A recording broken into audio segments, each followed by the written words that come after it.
Welcome to Mike Said It First, live on 12 Ounce Sports. I'm your host, Michael Carpellis. It's Friday night. You know what it is. Before we get started, do not forget to follow the show on Twitter at Mike Said It First. It's right there in front of you. Do yourself a favor. Get the topics before the show happens. What are the topics today? It is April 17th, 2020, and we got a 7-topic list tonight. The XFL is filed for bankruptcy. My hot take on Vince McMahon and why I do not like him.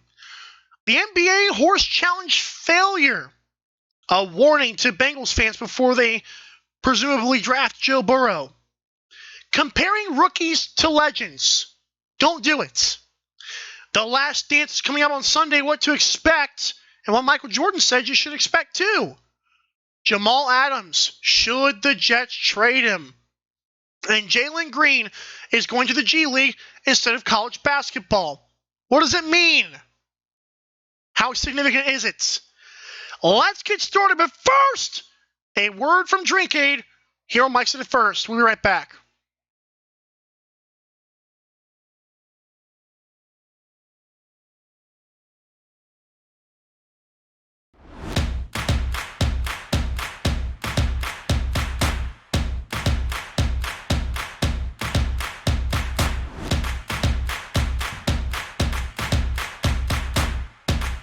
Drink Aid, ready for distribution worldwide.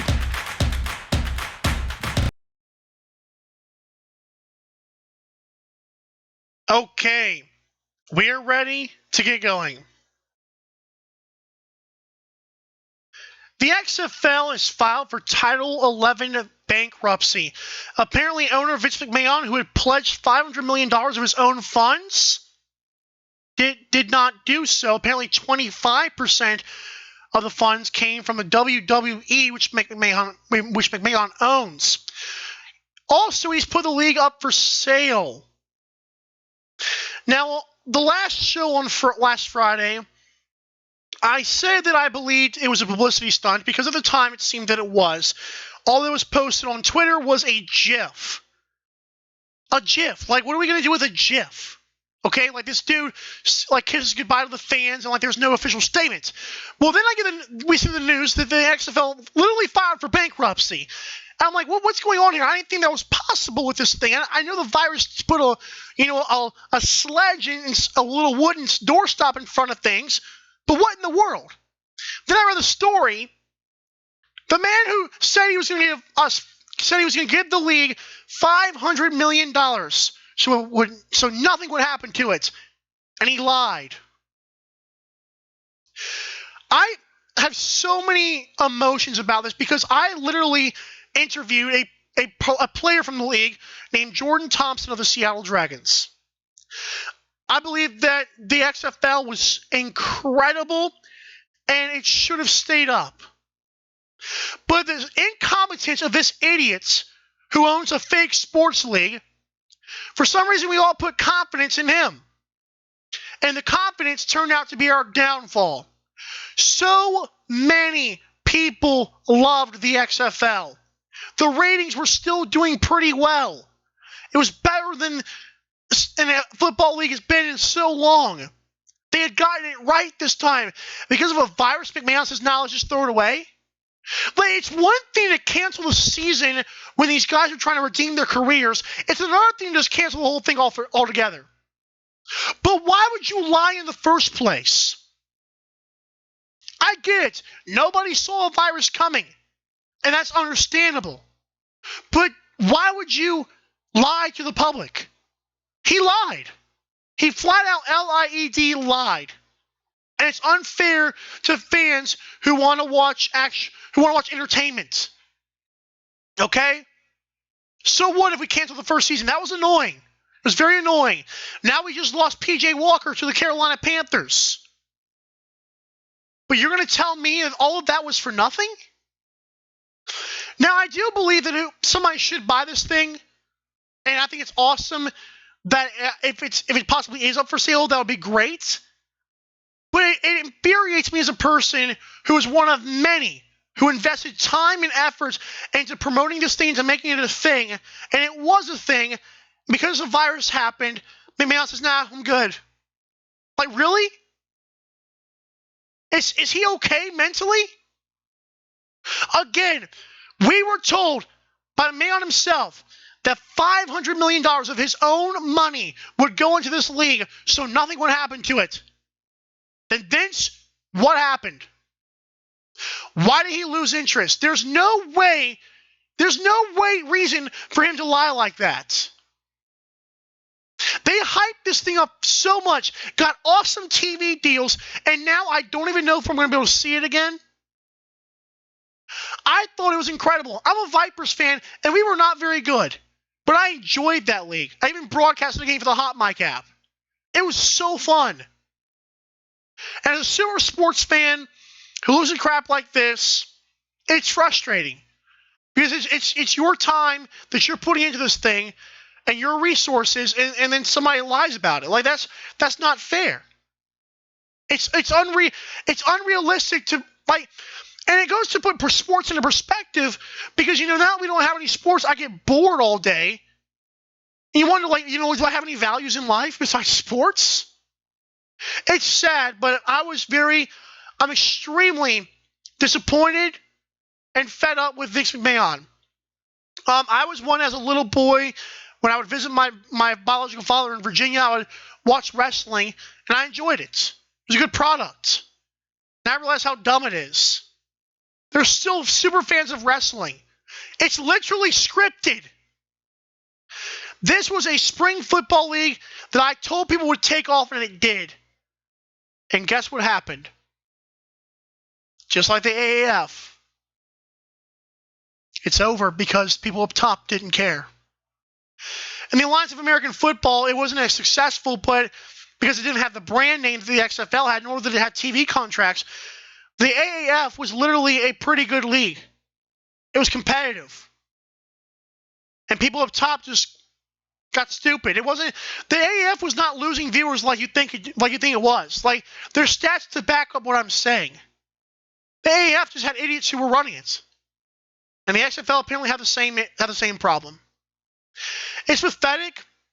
This doesn't go to show Roger Goodell's awesomeness. It goes to show just how unfair it is that we're watching the NFL who swears they don't cheat the game, and then they have referees that don't call blatant pass interference call. Then you got the other form of football we have is college football, and they don't even play their athletes. So now we don't even have a college football video game. The XFL was prime, man. We were going to have a video game next year. I swear to you we were. And then this crap, I don't understand it. This is a completely different tune than the slight optimism I had last Friday. And I apologize to you guys. This show is called Mike Said It First. I call things before they happen. Okay? And the fact is, nobody could have seen this crap. And it's really frustrating. It's extremely, extremely frustrating. Speaking of frustrating, as a person who really enjoys the NBA in the way it's proactive, this NBA Horse Challenge was everything I thought it was going to be and worse. So Mark Jones commentated contestants how they tried shots in their own goal. Eventually, Mike Conley beat Zach LaVine. That was probably the only good shots that we saw the entire tournament. So we saw I get that we have to isolate ourselves, but can someone explain to me why we had a commentator? First of all, I think Mark Jones is an incredible broadcaster. I really do. I think Mark Jones is an incredible broadcaster. As a person who appreciates broadcasting, I like Mark Jones. But why? Was that to make it dramatic? Like he was filming himself from his phone. So was everybody else. There were times when Zach LaVine would ask Mike Conley, "Hey, did you make that? Did you make that?" Like, what? This was so poorly done and executed that Mike Conley, in his first matchup, was literally thinking about wow, I wonder what's going on here. He was wondering what shot he was going to do. If these guys were actually prepared for this thing, this would have been a whole lot better. But this was completely unprepared just by the NBA. And ESPN should be ashamed of themselves that they try to put their 2 cents in it as well.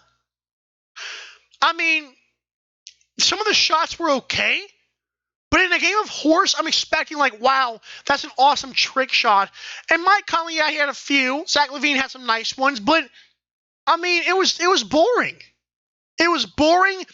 It was completely unprepared, and it was stupid. Again, I said last week, I said, man, I want to have optimism because it's the NBA, but I was like, I don't know about this thing. And lo and behold, it was way worse than anybody could have ever thought. It was trending on Twitter, getting so little views. I think I drew in 668,000 viewers, which is like significantly low for the NBA. But nothing else is on TV. And you watch this, and then you see what happened. It was pathetic. It was absolutely atrocious. And ESPN and the NBA should be ashamed of themselves. I'm not saying how easy it is to, accomplish things like this in sports right now, but I will gladly take esports over this crap. This was so bad.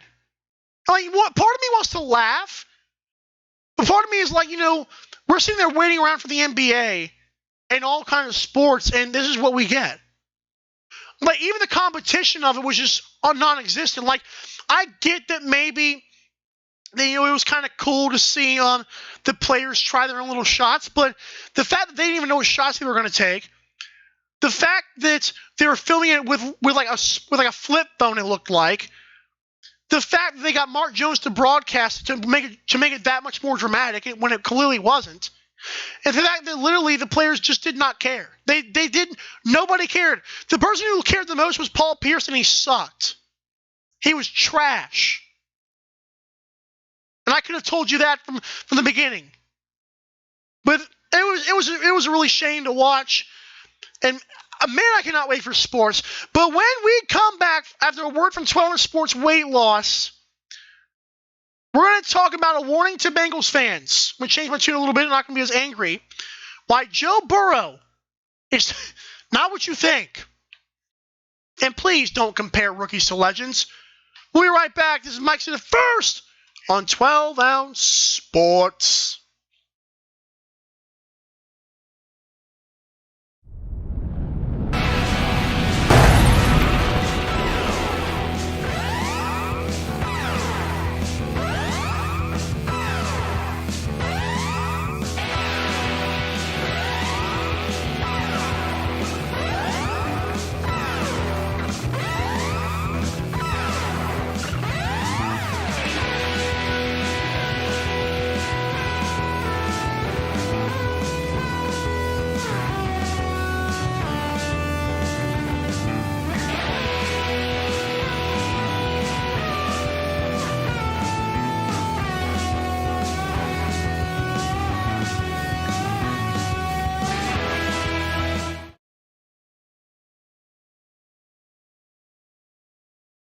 Okay.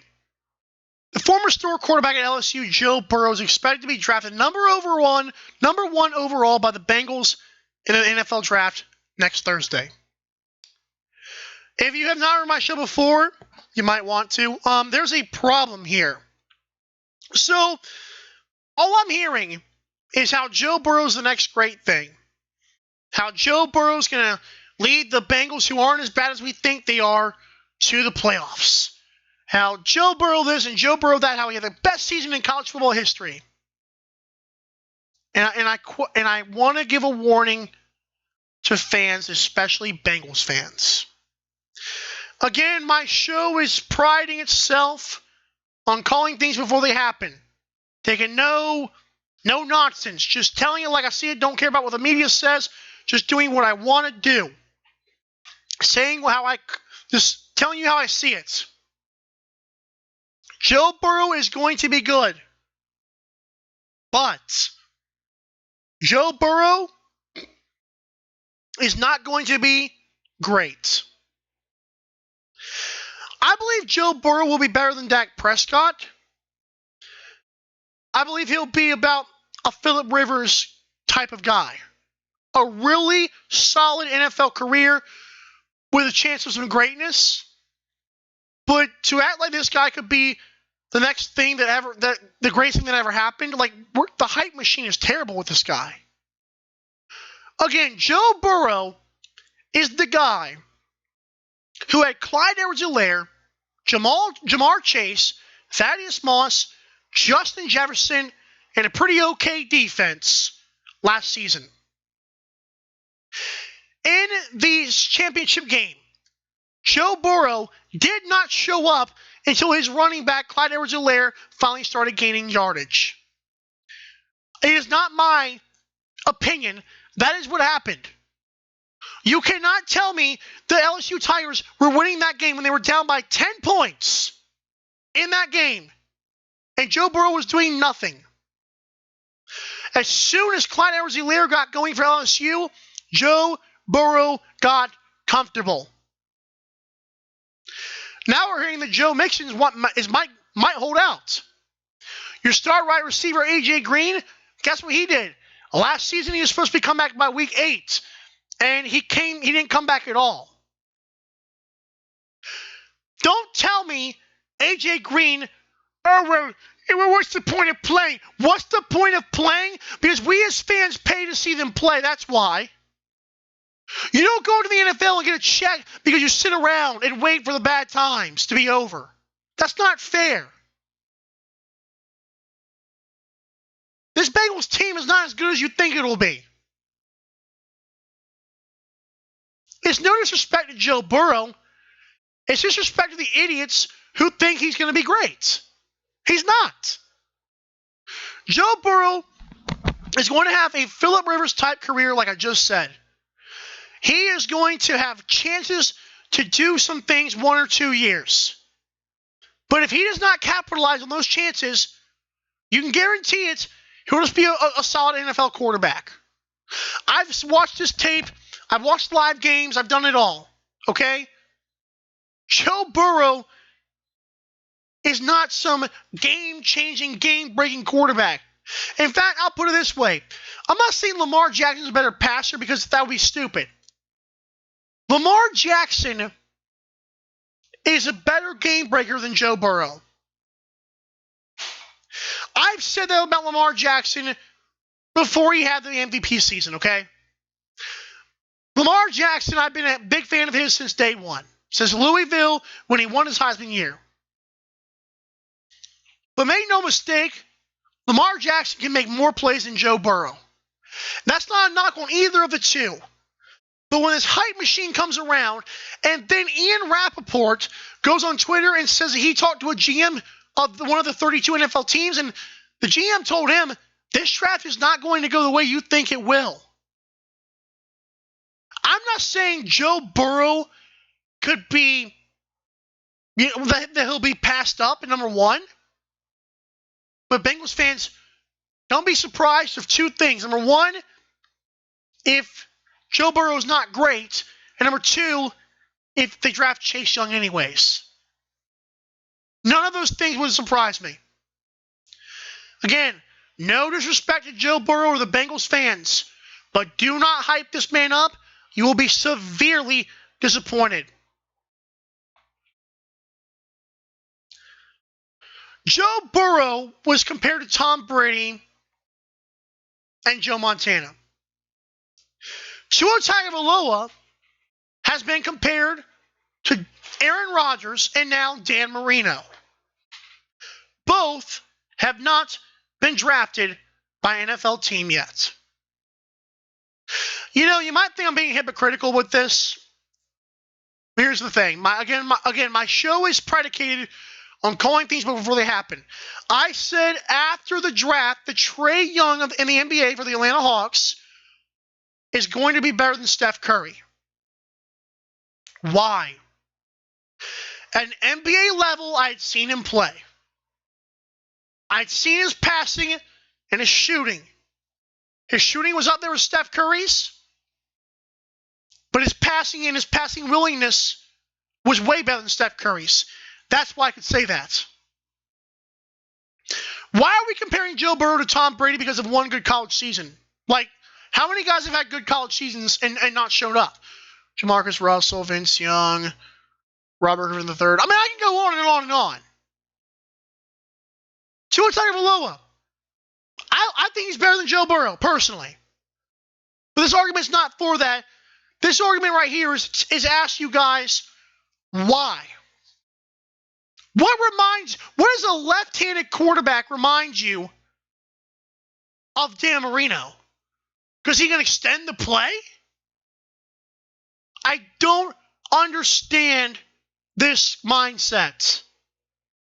It is one thing to be high on a player, but to compare him to some Hall of Famer is A, inaccurate, and B, unfair to the player. Yeah, a top 5 draft pick or top 6 draft pick, wherever they fall, is very impressive. But is it Mitchell Trubisky's fault that he was drafted ahead of Deshaun Watson and Patrick Mahomes? Or is it that people just won't give him a chance because of one bad season? It's not fair to these quarterbacks. It's not fair to their fan bases to hype these guys up to Dan Marino, Tom Brady, Joe Montana, Aaron Rodgers. Like that's like the all-time greats right there. And you're just like saying, oh, that guy's going to be better than him. How? What? It's a college quarterback. Marcus Mariota had a heck of a season at Oregon. But what? What happened?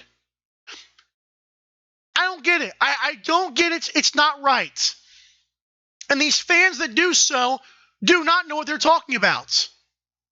If you hear Trent Dilfer compare Tua Tagovailoa to Aaron Rodgers and Dan Marino, and then you go on Twitter and say, well, I think no, you don't think anything. You're lying to yourself. One of the worst things I hate with fans is when we go on and listen to these experts talk, and then we go on our little show and say, well, I think he has this potential. No, you don't. Unless you are literally watching 24/7 game film, which I know you're not, then why are you talking about this stuff like, oh, well, Tua Tagovailoa can be the next big guy? Like, you don't know what you're talking about. You heard Trent Dilfer say it.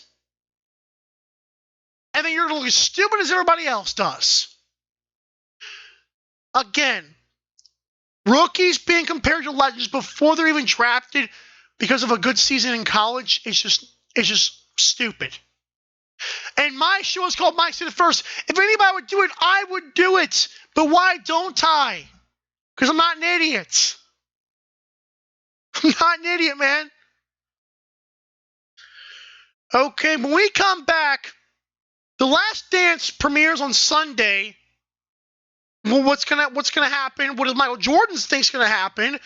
Jamal Adams might be traded, and Jaylen Green has opened up a big-time door. But first, a promo for myself here in Business Inquiries. We'll be right back to Mike Said It First on 12 Sports Network. Thanks for tuning in to tonight's show. I'd like to use this break as a self-promotion. If you like what you hear, email me, michaelcarvelis12ounce@gmail.com, and maybe we can create a long-lasting partnership. I love promoting brands, and it'd be cool to have a product I know listeners and myself would like. It would benefit both sides. Thank you for tuning in.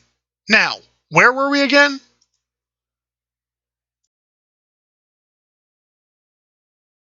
That's right. Email the show, michaelcarvelis12ounce@gmail.com. And also follow the show at Mike Said It First on Twitter. It's right in front of your face. If you didn't see it, I'm sorry. Watch the replay. I'm kidding. I'm not being an idiot. Okay. The Last Dance is a 10-part documentary by ESPN that begins Sunday. It details how Bulls icon Michael Jordan and his final championship run, how it began, how it ended, and how whatever. So, it's interesting to note that Michael Jordan, besides being considered the greatest basketball player ever, which he's not, but that's another topic for another day, Michael Jordan has gone on record on Good Morning America and said, people will view me as a jerk. okay, Michael Jordan. I'm talking to you now, not Mike. Not Mike said it first. I'm talking to Michael Jordan. Michael, I understand that the majority of your supporters think that you're some icon and think that you're some amazing person. But if you're surprised by this, you're an idiot. Like, Michael Jordan comes across as the biggest jerk of all time. It took Kobe Bryant dying for the man to show any emotion.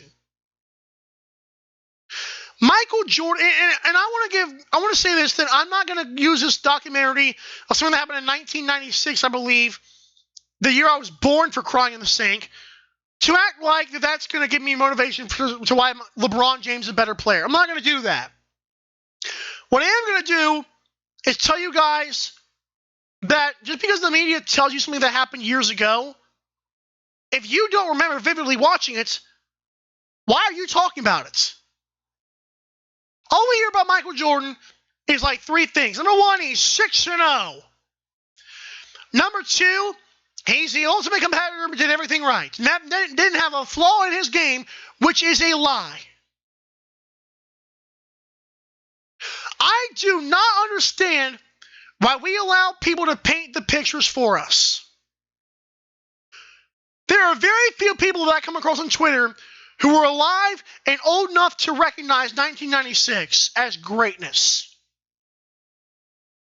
You can watch all the YouTube replays you want. You will not find every single moment of that game because you did not live it. You've heard about what happened, but you did not live it. See, people paint this picture for themselves that Michael Jordan is just some amazing, untouchable, just a godlike figure, and that is so stupid. I've never understood that. The LeBron James is picked apart by the media and fans alike, and yet when you support LeBron James for being better than Michael Jordan, you get told, well, you're an idiot and you don't know what you're talking about, you're just 23 years old. Well, first of all, I am 23. Second of all, what? How? Because I question your worshiper? Like the person you worship? Like Michael Jordan saying that, like, oh, well, people aren't going to like me. I'm sorry if you thought you were untouchable, sir. You were a 6'5", 6'6" guard who happened to have just bring it every single night. Kobe Bryant did the same thing. Giannis is doing the same thing. Zion is doing the same thing. LeBron does the same thing. Russell Westbrook does the same thing. You're not special. But I do believe that this 10-part series is going to be good. I know ESPN, there's probably like the 30 for 30 guys doing this, and those things are usually incredible. I'm expecting to watch this and love it because it's basketball, and why wouldn't I love it? It's going to detail things that happen behind closed doors. Apparently, there's never before seen footage. I don't see how, considering Michael Jordan was literally the media baby. But supposedly, we've never seen this footage before. I'm excited. Hopefully, you are too. But, I mean, come on, dude. No, they're going to view me as a jerk. You are. Get over it, dude. But, no, I love the fact that ESPN's doing this.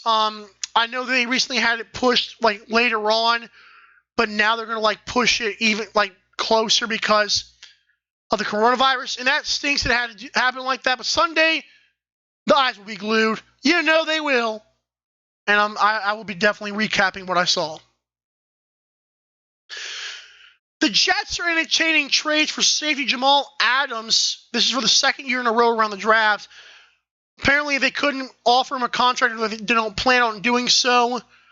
And then Jamal Adams is going to hold out like be a complete idiot about the whole situation. So they're going to try to listen to trading for him. Listen, Jamal Adams is an incredible player, and nobody's denying that. But this dude is a pompous jerk.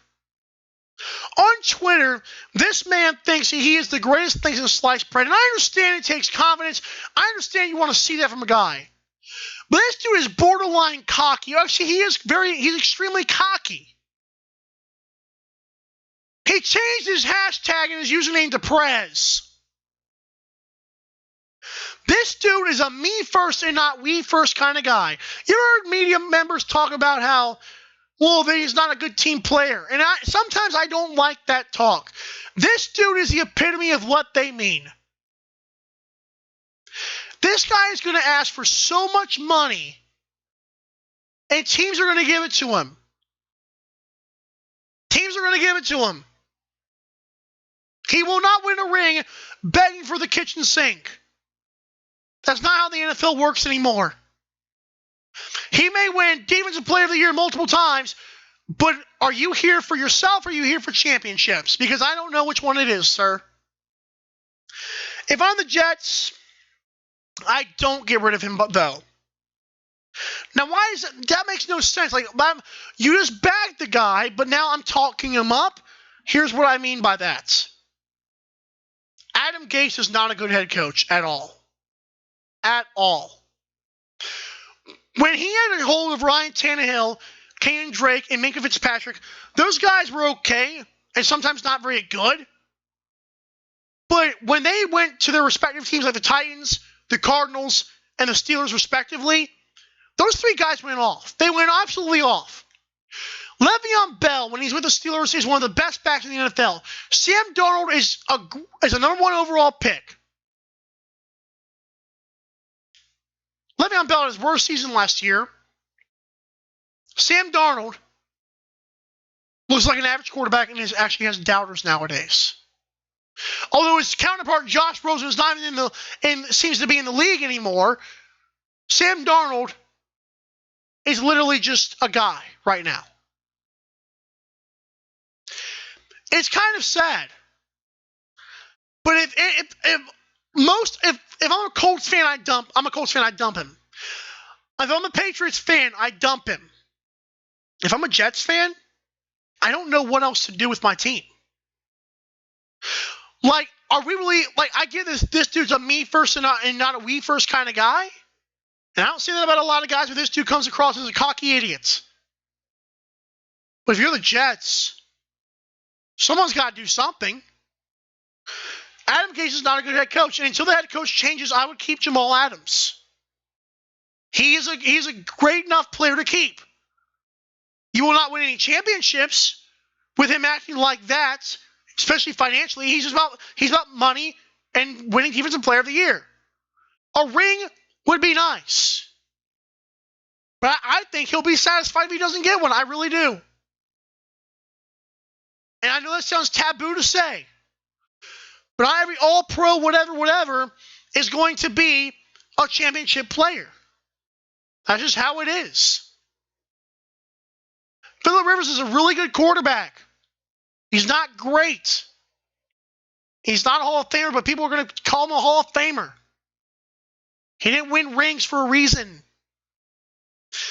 I'm not saying Jamal Adams isn't a better safety than Phillip Rivers was a quarterback. I'm saying Jamal Adams is literally a great safety with a gigantic ego.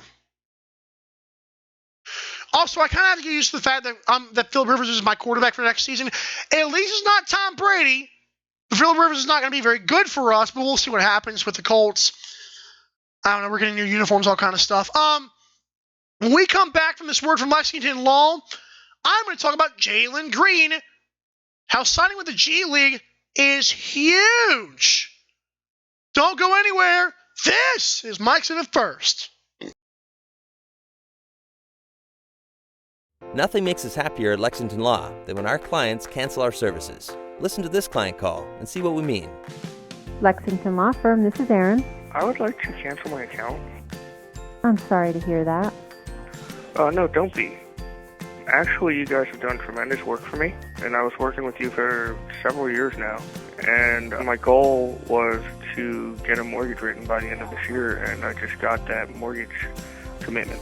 That is wonderful. My credit went from like 440 working with you guys to 700. Nice. And I got a very good 4.25% 30-year fixed rate mortgage. I have nothing at all bad to say. If you ever want me to write a testimonial, well, I will. As a matter of fact, I've recommended you to a lot of friends. Lexington Law has served over 500,000 clients, taking expert action on their credit that has led to the removal of millions of questionable negative items from their credit reports. Call now and learn more about how Lexington Law may be able to help you in the removal of negative items from your credit report, such as collections, late payments, charge-offs, and many others. Call Lexington Law today.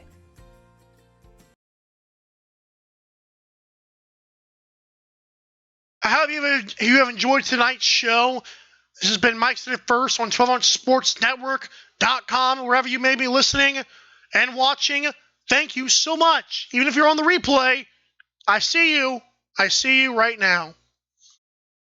Before we get to the Jaylen Green to the G League situation here, I'd like to first thank our sponsors, Drinkade, Lexington Law, 1200 Sports Weight Loss, and of course myself, Michael Carvelos, 1200@gmail.com. A show recap before we get to Jaylen Green. The XFL filed for bankruptcy, and Vince McMahon is an idiot, and he lied to us, L-I-E-D, lied to us about pledging $500 million to the league. NBA Horse Challenge was a complete failure, and as an NBA fan, I expected way more, and it was poorly produced, poorly prepared. Everything was bad about that. Joe Burrow's going to be good. He's going to have a pretty good career, but he's not going to be as great as people think, and Bengals fans should not expect anything more. Comparing rookies to legends in the NFL draft is stupid, and you should not believe half the stuff these people are saying. The Last Dance is going to prove that Michael Jordan was a jerk. And personally, I don't think that's news, but I cannot wait to watch and discuss it next Friday. And Jamal Adams is a cocky, moronic, whatever, but he's a great player. And if I'm the Jets, I keep him. If I'm any other team, I don't. If I'm the Jets, I keep him because Adam Gase is just not a good coach. And now, the final topic of tonight's show, Jaylen Green. I'll be honest with you guys, I have not seen any footage of Jaylen Green, I don't believe. I just haven't seen any. I know he's the number one prospect in ESPN 100, and he's supposed to sign with the G League the 2020-2021 season, which will open up the 2021 NBA draft for him in this new G League contract. If you have not heard, if you're a high school player, you can go make money without going through college and busting your knee up. You make $500,000. You can't be signed to a team yet until you enter the draft process, which would be next year for Jaylen Green. Shout out Jaylen Green for doing this because this is incredible. I mentioned this on the show a few months ago that this is going to be the beginning of the end for college. And then we had some speculation from other people that, the first guy has to do it. Well, congratulations to Jaylen Green because this right here is the beginning of the end for the NCAA. For years and years and years, the National Collegiate Athletic Association, I believe that's the acronym for it, those guys have been concrete jungle losers. They have mistreated players with a transfer rule and other kind of stuff. They've mismanaged things. They've just been cash cows. Jaylen Green has opened the door wide open. This is not just the number 20 prospect or the number 10 prospect. This is the number one prospect, Jaylen Green, is taking his talents past college into the NBA G League. Will he get a whole bunch of publicity? Maybe not. But will people start to notice after a while? Yes. This dude's a pioneer. He will be forever remembered as the guy who passed up college. So many players have complained that they should have been paid the money that these colleges make. I'm not saying college sports won't be a thing. It's not going to be as big of a thing anymore in about 20 years. It's going to take a while, but Jaylen Green, thank you so much for being that guy. Again, it was speculated that this was a great idea, especially by me. I love the idea. But who was going to open the door? Who was going to be the guy? That guy is Jaylen Green. I personally wish the G League would put more games on TV. NBA puts the Summer League, so why not the G League? I actually know a guy named Jaqueline Cant from Effingham County who plays for the Fort Wayne Mad Ants. He was like a Patriots affiliate. And he had a pretty good season last year. I loved watching the highlight reel that came across my Facebook page the other day. I actually played basketball with Shaquille Gant one day. I will take to my grave that I blocked one of his shots. Dude's like 6'10" or 11 with a jumper and can like dunk out of the sky. Incredible stuff. But cannot wait for G League to be on TV. I think it's a great little league. I also think Jaylen Green did an awesome job by doing this. I mean, it's not only like just the pioneer aspect. It's the fact that he's making $500,000 to play not in college. Like, that's awesome to me. Like, why should I have to be held hostage by college who's just going to profit off me and I can't make any money? It's whatever. Time is about 10:41 p.m. Eastern Standard Time. That's for the live viewers. If you're the replay viewers, it's whatever time you're listening to me, and thank you so much for doing so, no matter which way you're doing so. My name is Michael Carvelis. Do not forget to follow the show on Twitter at Mike Said It First. It's right there in front of you. Please do not miss it here. I'll even make it bigger for you. Watch this. Boom. Mike Said It First. And if you like the logo, boom, it's right there. In fact, here's a better version of it. This has been Mike Said It First. I'm just having fun with OBS. It's on Sports Network. Have a great one. Next Thursday, some special stuff, so stay tuned on Twitter to that handle right there in front of your face. Trust me, you're going to like what we have in store for next week, but it will be announced on Twitter. Please stay safe, and please have a good one.